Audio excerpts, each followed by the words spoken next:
줄로 믿습니다.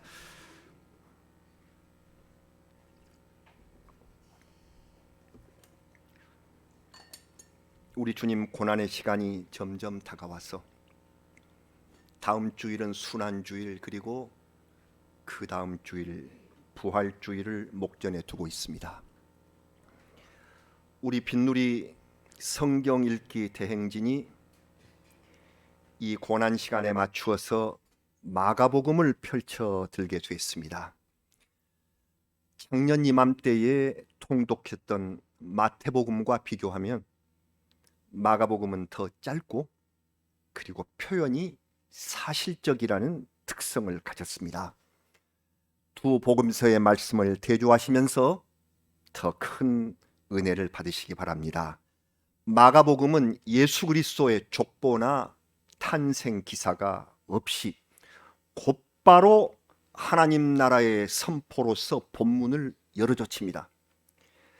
제가 금방 곧바로 말씀을 열었다고 했는데, 유심히 보시면 마가복음에서는 1장부터 곧, at once, 곧이라는 표현이 여러 차례 계속되면서 긴박감을 조성합니다.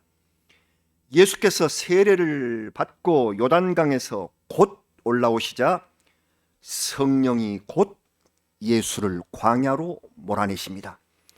즉시 결단하고 즉시 행동하도록 이끄십니다. 부름받은 제자들도 곧 주님을 따릅니다. 왜 이렇게 급하게 기록이 되었을까요? 왜 이리 급한가? 때가 찼기 때문입니다. 마가복음에서 주님이 선포하신 첫 말씀을 우리가 같이 읽겠습니다. 마가복음 1장 15절입니다. 이렇게 되어 있습니다. 같이 읽으시죠. 이르시되 때가 찼고 하나님의 나라가 가까이 왔으니 회개하고 복음을 믿으라 하시더라. 아멘. 마가복음의 핵심이자 이 복음서를 여는 주님의 첫 말씀입니다. 때가 찼다. 유명한 말씀입니다. The time is fulfilled. 때가, 타임이 가득 찼다. 기다리던 때가 드디어 왔다는 것입니다. 이 말씀을 요한복음에서는 대단히 문학적으로 그리고 철학적으로 점잖게 말씀이 육신이 되어 우리 가운데 거하심에 하시는 아주 고상한 말씀으로 기록이 되었는데, 마가복음에는 직설적으로 때가 차서 하나님의 아들이 오셨다 이렇게 기록합니다. 이를테면 요한 제자, 사도 요한과는 달리 베드로 스타일입니다. 이게 왜 갑자기 베드로가 나왔나? 마가복음은 마가가 기록했지만 베드로의 구술 자료, 베드로의 구술을 바탕으로 한 것입니다. 무슨 말인가? 베드로전서 5장에서 베드로는 마가를 내 아들이라 부르면서 옆에 두고 자기의 서기로 삼습니다. 베드로가 구전하는 말씀을 그대로 베끼고 적은 사람이 마가입니다. 그래서 이 마가는 베드로의 말씀이 기초가 되어 있습니다.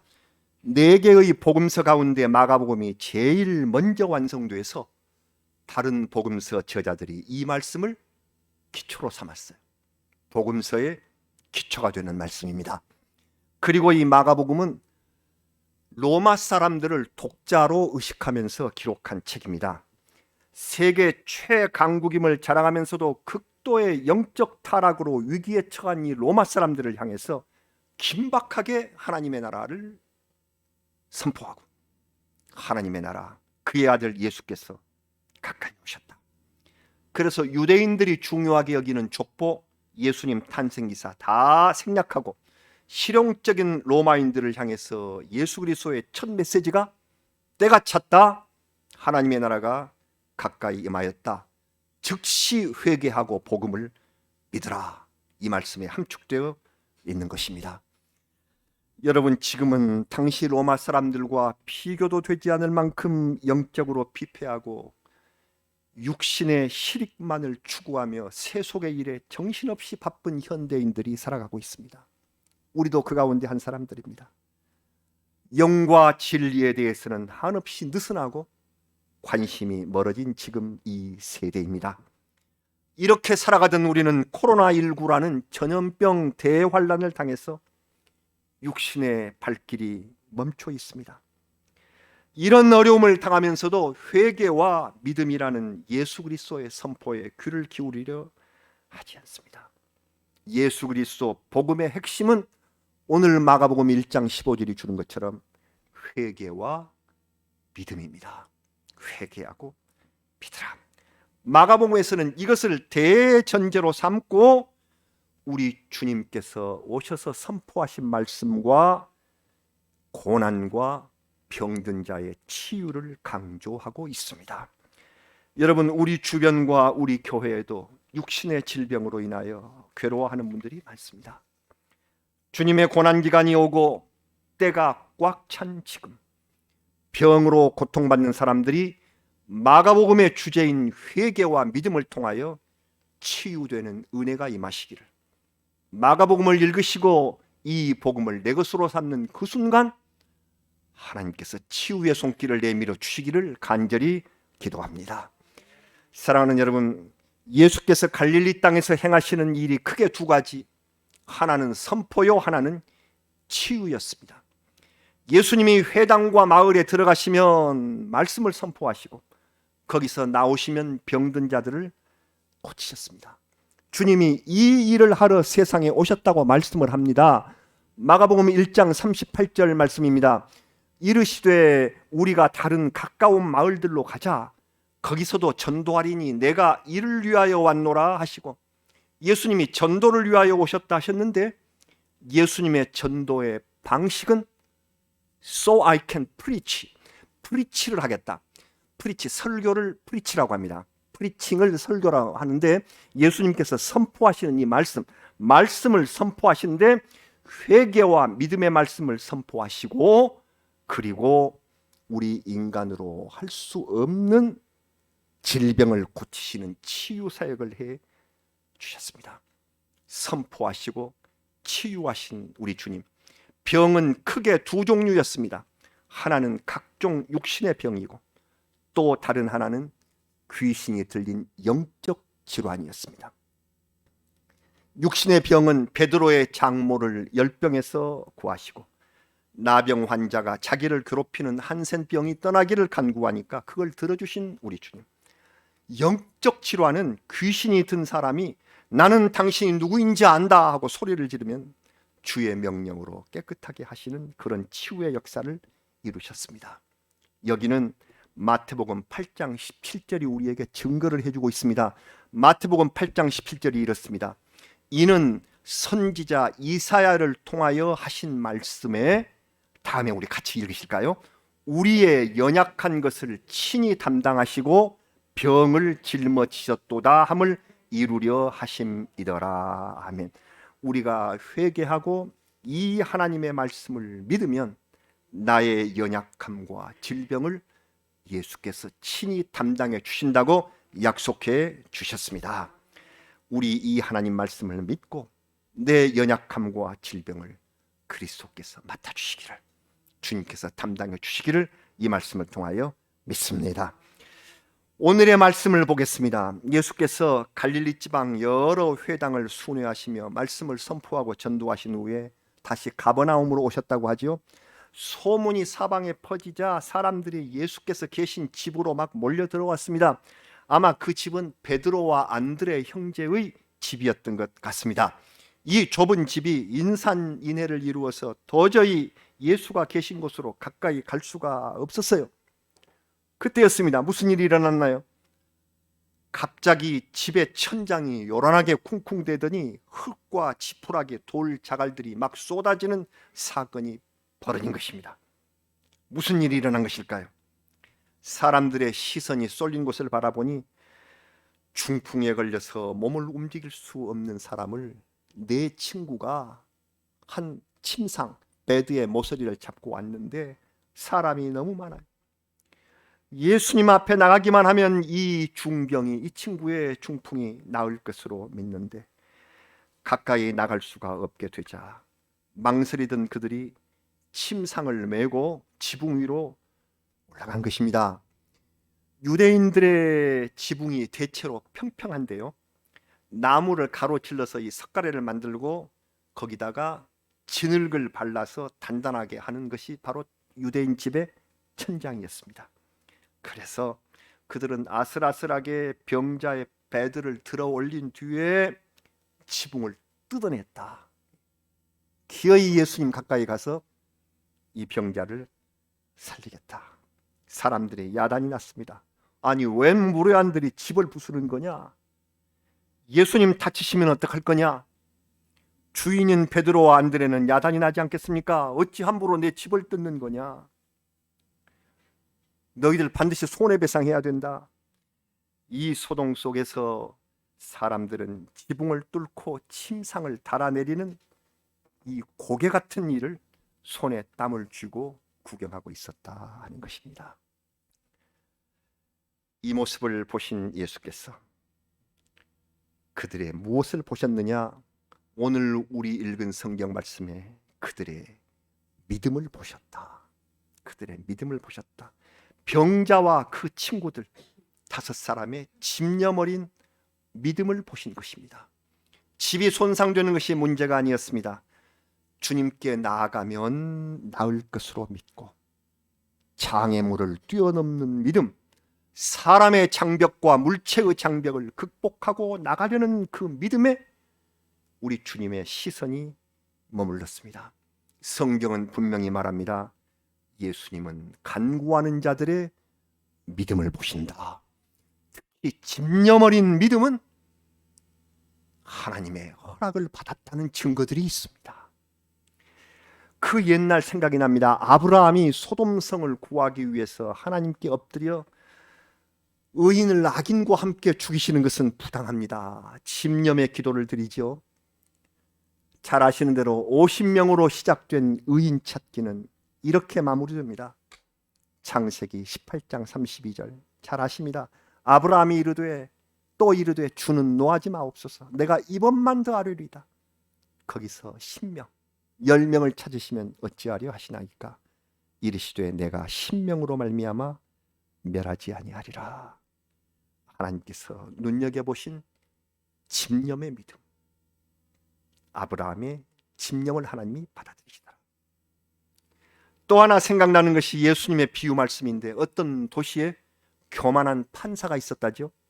아나무인이었던 이 판사였지만 힘없는 과부가 자기의 원한을 풀어주기를 계속해서 간절히 재판장님 하고 구함으로 번거로워서 이 문제를 해결해 주었다고 합니다.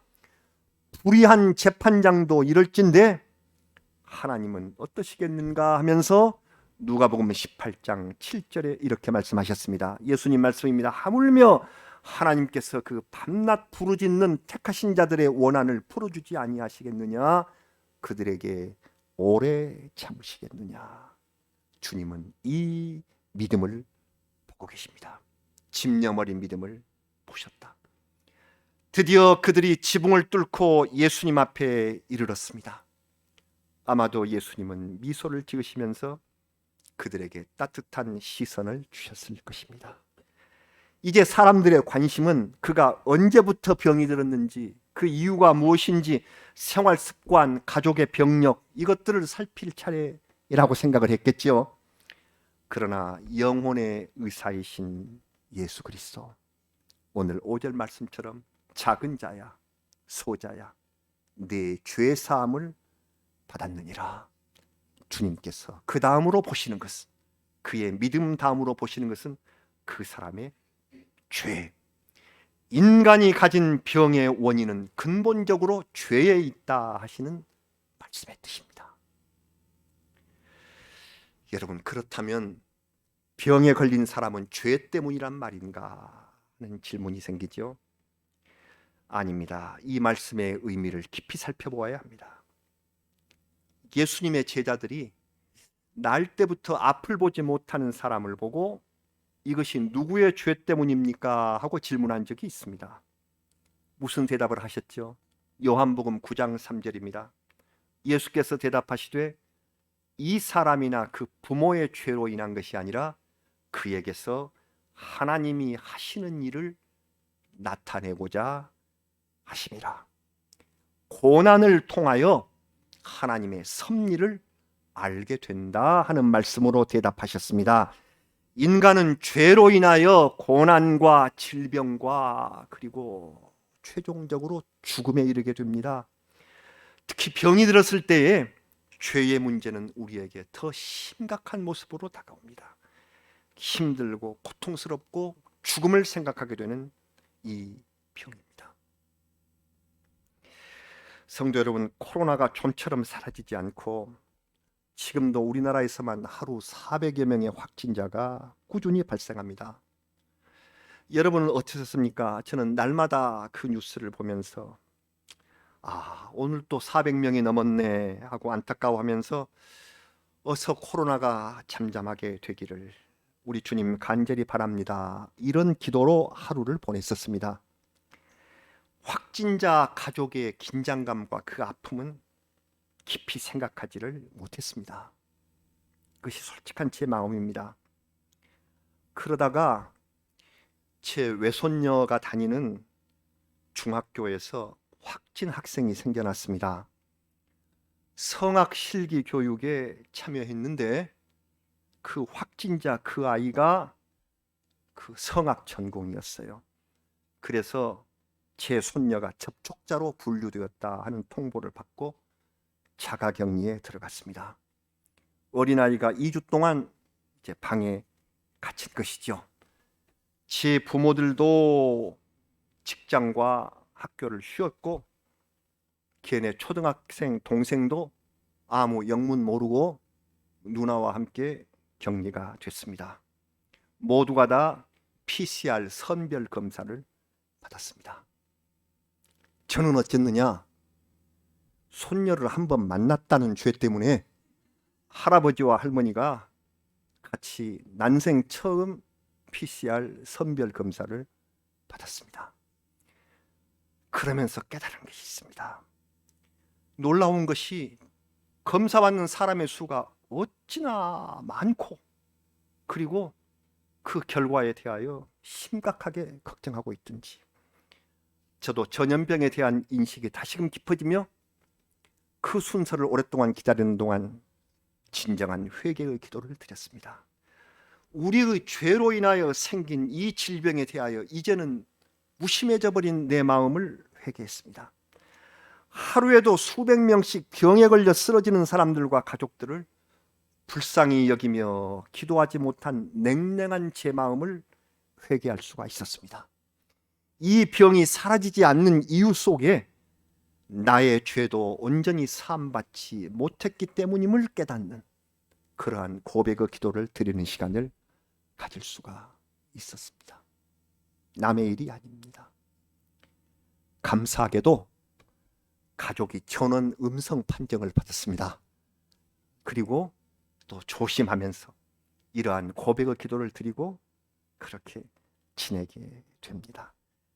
가족이 확진된 사람의 집안은 정말 어쩔 것인가?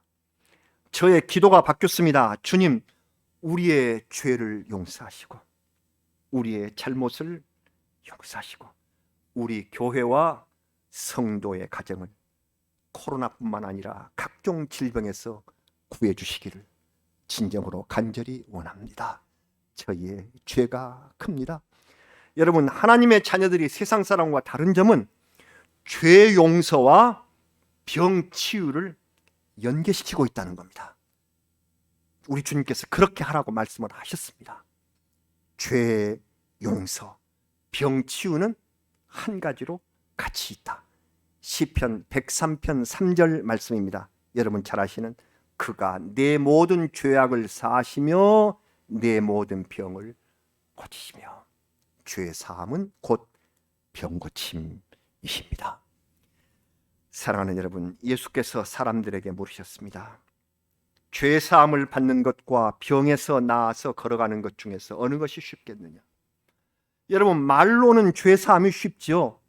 병을 고친다는 것은 권능의 증거가 나타나야 되니까 이건 어렵지요. 하지만 진정으로 어려운 것은, 더 어려운 것은 죄를 온전히 용서받는 것입니다. 이것은 주님께서 내 영혼을 사랑하신다는 확증을 받아야 하기 때문에 내 영혼 사랑. 중풍이 들어 쓰러진 이 사람의 개인과 가정 정말 힘들고 괴로웠을 것입니다. 이 환자를 두고 하나님께 기도하던 그들이 드디어 그리스도를 만나서 영혼의 죄를 회개하고 치유를 받습니다. 그래서 이 사람 영혼의 문제를 해결하고 자기가 누워있던 침상을 들고 일어나 하나님께 영광을 돌립니다. 이 사람처럼 오늘 육신이 약해지고 병이 들어 오랜 시간 동안 하나님께 치유를 바라면서 간절히 기도해 오신 성도들은 이 말씀을 내게 주신 복음으로 받아들이며 주님께 나아가는, 주님께 맡기는 치유의 은총을 받는 은혜로운 역사가 일어나시기를 바랍니다. 다시 한번 말씀드립니다. 먼저 주님께서는 우리의 믿음을 보십니다. 우리는 하나님의 아들 예수께서 내 연약한 것을 친히 담당하시고 그리고 병을 짊어지신 분이라 하신 사실을 믿으십니까? 내 병을 짊어지신 분이 바로 우리 주님이시다 하는 것을 믿습니까? 그리고 그분에게 나아가기 위해서 모든 장애물을 뛰어넘는 집념과 행동하는 믿음을 가졌는가 하는 것입니다. 몸이 불편한 성도 여러분, 그리고 우리는 다 몸이 약해질 수 있는 사람들입니다. 그래서 몸이 약한 성도 여러분, 병을 낫게 해주시기를 기도할 때 맨 먼저 주님께서 보시는 것이 우리의 믿음입니다. 굳세고 확신 있는 믿음으로 주님 앞에 온전히 서십시다. 다음으로 주님은 우리의 죄를 보십니다. 이 질병의 근원인 죄를 살피시며 회개하는 우리 심령에 사함을 내리십니다. 이 사함을 받으면 우리의 영혼이 맑아지고 내 영육간에 온전한 치유의 베품을 받게 되는 것입니다.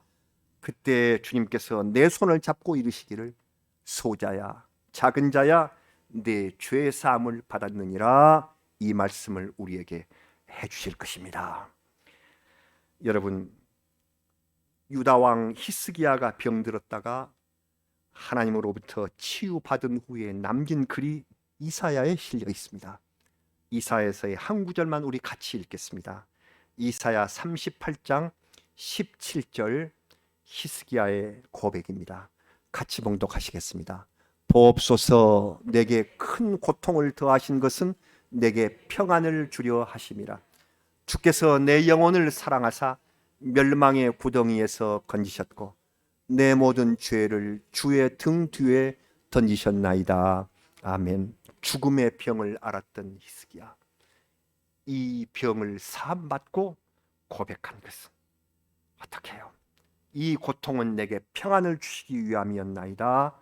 내 영혼을 사랑하시니 내가 멸망의 구덩이에서 빠져나왔고 나의 모든 죄는 내 등 뒤로 다 던짐을 받았나이다. 아멘. 얼마나 귀한 말씀인지, 이 말씀처럼 마가복음에 오신 우리 예수 그리스도 병을 고치시며 우리에게 평안을 주시고 영혼을 사랑하셔서 죄를 멀리 던져버리신 주님이신 줄로 믿습니다. 치유의 주님 우리에게 오셔서 저희 죄인들의 믿음을 살펴 주시옵소서. 우리의 죄악을 용서하시고 내 영혼을 깨끗하게 해 주시기를 간절히 바랍니다. 그 믿음으로 우리가 살아갑니다.